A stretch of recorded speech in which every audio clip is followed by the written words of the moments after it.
E aí, pessoal, beleza? Hoje a gente vai falar de um assunto que é muito interessante. É um assunto que tá bombando, já faz assim quase um ano, só que ainda eu acho que dá pra gente explorar bastante e por isso que eu tô trazendo esse assunto pra cá. Do que a gente vai falar então? Model Context Protocol, famosos MCPs.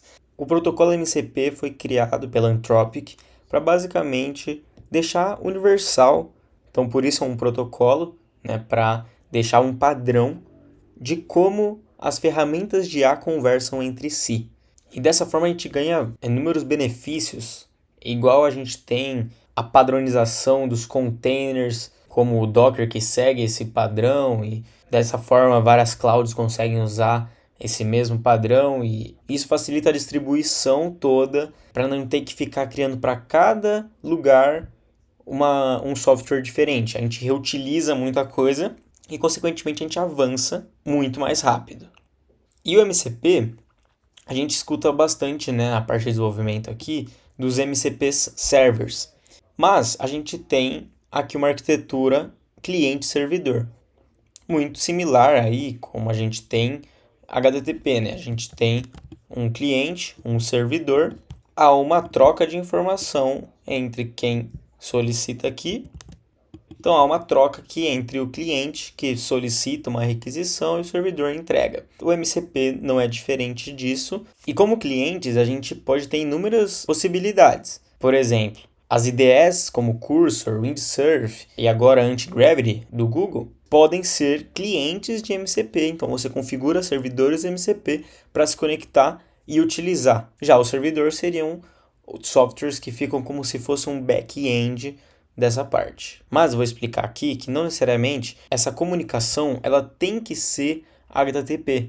Ela pode ser SDIO, ou seja, você está criando um subprocesso dentro do seu próprio computador que está fazendo o papel desse servidor MCP. Essa comunicação acaba sendo muito mais rápida e você não tem toda essa latência com a internet. Vamos mais a fundo sobre o que o MCP pode fazer e como. Então, o MCP ele tem três grandes features: resources, tools e prompts. E o que cada uma delas faz? Resources, eles até dizem na documentação que é algo similar a um GET. Você está solicitando ao servidor e ele não está manipulando nada além de retornar algo já para você como se fosse estático. Você não está enviando uma solicitação que ele vai incluir algo no banco de dados ou ele vai manipular alguma conta, nada desse sentido. Você está coletando informação já pré-pronta. Além disso, os resources ele é read-only, então ele realmente é mais para documentações, contextos ali para o seu agente que está usando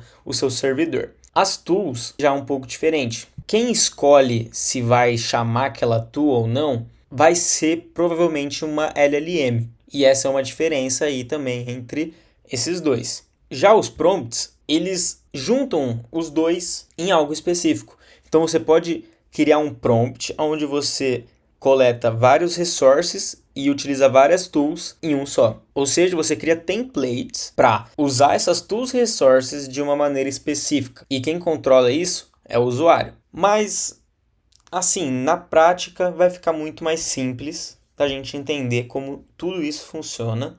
E por isso que eu escolhi fazer um projeto que estou na cabeça para fazer já faz um tempo, que é o The CRUD Maker. E esse nome, ele vem inspirado ali do Mano Levin, que ele diz aí que somos meros CRUD Makers. Por isso eu apelidei esse projeto aqui de CRUD Maker, porque ele vai ser um MCP específico em criar um CRUD, mas assim, criar um CRUD muito bem feito. A gente sabe que uma IA hoje pode criar um CRUD facilmente.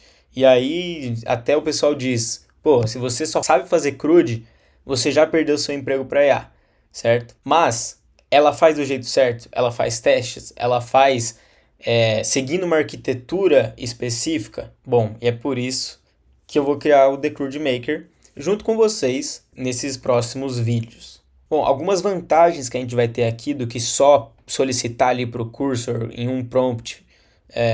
Faça um CRUD de catálogo de veículos.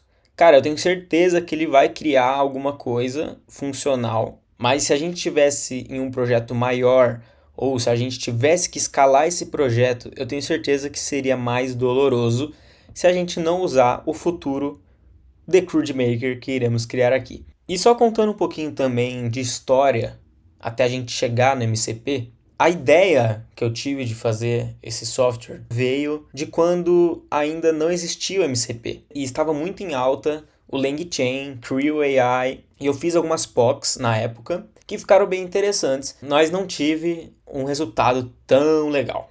E a parte de distribuir isso, de tornar o usuário de uma forma fácil utilizar esse software, não era também tão fácil assim.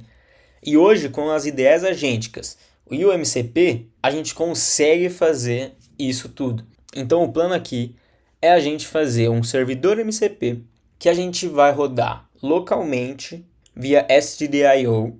Ele vai ter que ser capaz de criar uma API, um CRUD, com uma arquitetura escalável, fácil de manter, padronizada e com testes. E nesse vídeo introdutório, a gente já vai botar mão no código e já criar o nosso servidor MCP. Ao longo dos outros vídeos, a gente vai evoluindo esse projeto e chegando no final do The CRUD Maker. Estamos aqui no VS Code, na pastinha criada.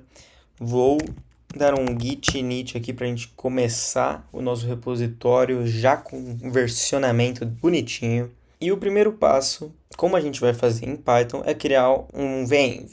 Então, para criar o venv, no meu caso eu estou no Mac, aqui Python 3, -m, venv, criamos. Então ele criou até uma pastinha aqui, ó. Para ativar esse virtual env que a gente criou, é esse comandinho aqui, source venv /bin /activate, e aí ele ativou, você sabe que ele ativou porque ele está aqui na esquerda, venv, então a gente está dentro do ambiente virtual ali de Python, onde tudo que a gente instalar vai estar aqui dentro e não vai ser afetado por versões externas, tá? E falando já em versões externas, vamos criar aqui o arquivo requirements.txt, aonde teremos aqui uma dependência muito importante que é MCP, tá? É um SDK da própria Anthropic, open source, aonde a gente consegue facilitar ali a criação de servidores MCP. Com Python existe de outras linguagens, no caso, vamos seguir aqui com Python, tá bom? E agora a gente vai criar um arquivo que vai ser o nosso server.py. E agora, para a gente acessar essa biblioteca que a gente está colocando aqui no requirements, a gente precisa dar um pip install. Pip install -r requirements.txt. Agora ele vai instalar tudo que o MCP precisa. Instalou.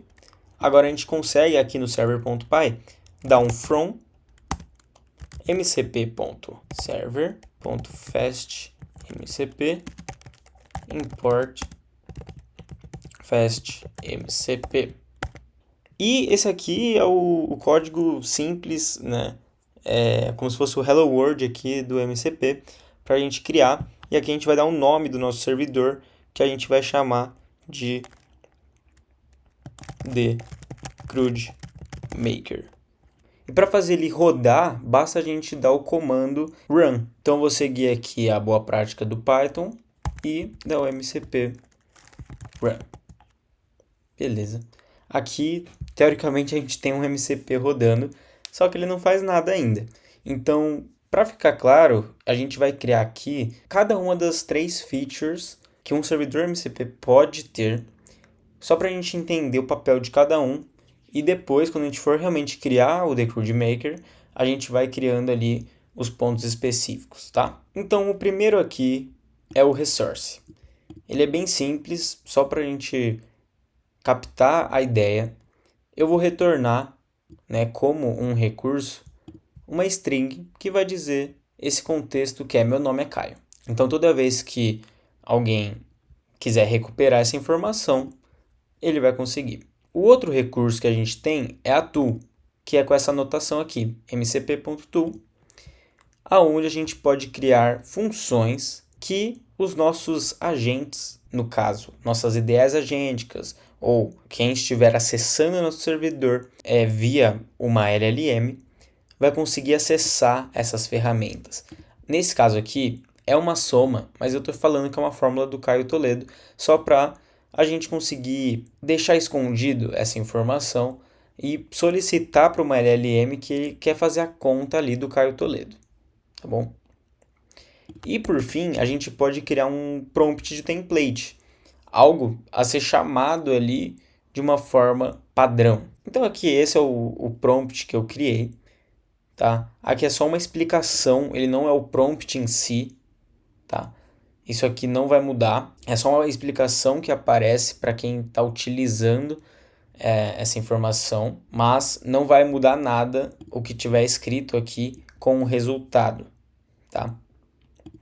E nesse caso, esse prompt, ele pode usar um recurso e ele pode chamar uma tool, porque eles nada mais são do que funções. Só que a gente está decorando eles para cliente MCP que está conectado ao nosso servidor, que ele possui esse recurso, essa ferramenta e esse prompt. Mas nada impede da gente usar isso aqui dentro. Ao chamar esse prompt, ele vai retornar isso aqui.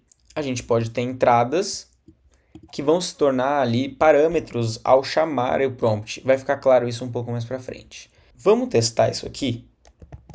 Porque aqui a gente acabou já de criar o nosso primeiro MCP. Para a gente testar, eu vou aqui mesmo me conectar com esse servidor com o Gemini CLI.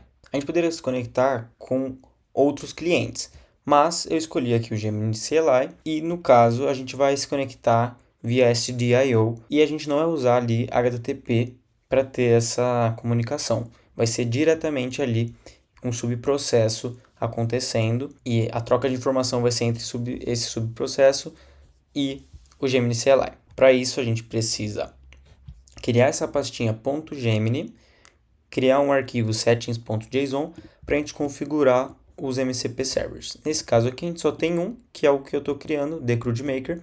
Aqui é o caminho até a gente chegar no projeto do MCP que está localmente. Aqui é o comando, né, para ele ativar o nosso Python, que está dentro do virtualenv. E aqui é o argumento, né, para ele iniciar aqui o nosso servidor. Tá bom? Com isso, se a gente der um Gemini, então a gente vai iniciar o Gemini CLI, ele já vai processar esse arquivo .gemini e quando a gente der um /mcps list, veja aqui, a gente tem o The CRUDemake ready com uma tool e um prompt para ser utilizado. Então, vamos testar isso aqui, né? Primeiro eu quero testar a tool. Então, se eu falar, eu quero que você faça o cálculo da fórmula do Caio. Aqui, ele vai entender se ele precisa ou não usar uma ferramenta que esteja ativada. E caso ele entenda que precisa, ele vai falar aqui, ó.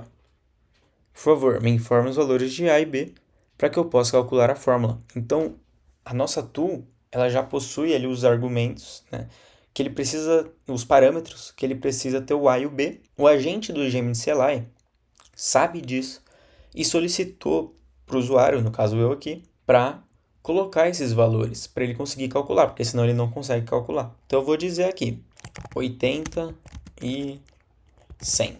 Então a gente sabe, né, que quando der Enter aqui, a gente tem que ter 180, porque é nada mais, nada menos do que uma soma que está acontecendo ali por trás. Esse é um exemplo muito bobo e não faz sentido na vida real, mas ele abre portas para o que a gente vai fazer daqui para frente. E aqui ele está me perguntando se eu posso executar o Fórmula Caio do servidor The CRUDemaker. Eu poderia falar sim, executa apenas uma vez, e eu poderia falar para ele também nunca mais me perguntar se eu uma permissão. Então, falar assim, sempre desse servidor você pode executar o que você quiser, o que é interessante para não ter que ficar dando enter toda hora aqui, mas por enquanto eu vou deixar allowance porque a gente vai testar bastante daqui para frente. E a gente tem o resultado, 180 da fórmula, né? E ele vai me responder, a fórmula de Caio foi calculada com sucesso, o resultado é 180. Aqui, ele entrou dentro da minha ferramenta. Poderia ser um outro cálculo super difícil. Enfim, aqui a gente tem um chat com uma ferramenta. E a gente só plugou essa ferramenta que está externa com esse chat. Então, você está percebendo o valor que tem isso aqui? Aqui são exemplos bobos, mas vai ficar mais interessante. Agora vamos para os prompts. Se eu der um barra, ele já me mostra os prompts que eu tenho disponível dos MCPs que eu tenho conectados. Além de outras coisas que ele já vem aqui do Gemini CLI em específico, mas nesse caso aqui eu quero usar o do MCP. E ele já me fala aqui os parâmetros. Lembra que a gente colocou aqui? Os parâmetros A e B é o que aparece aqui. Então, ele sabe que eu preciso passar. Então, 45 e o B eu vou falar que é 100. E vou dar Enter. Então, aqui ele já percebeu que ele precisa usar, né, o Fórmula Caio. E você percebe que o resource ele não teve que me perguntar se eu posso executar. Eu falei sim, ele já usou a fórmula. E aqui ele está até me pedindo para dar um eco. Tudo bem. Olá, meu nome é Caio, o resultado da fórmula de Caio Toledo para A e B é 145, porque foi exatamente o que eu solicitei para ele aqui responder, nesse formato aqui. E ele respondeu. Tá compreendendo aqui o poder que a gente tem nas mãos? A gente combinar essa ferramenta de codificação, só que a gente está colocando limites e colocando um contexto do que a gente quiser para ele. Então, é assim que eu finalizo esse primeiro vídeo introdutório, já iniciando esse projeto. Espero que você tenha curtido e tenha surgido ideias para você fazer seus próprios servidores MCP, mas aqui a gente vai focar no The CRUD-Maker. Eu tenho certeza que vai ficar muito da hora. E se você ficou com alguma dúvida em relação a tudo isso que eu falei, coloca aqui nos comentários e a gente vai se falando. Fechou? Abraço.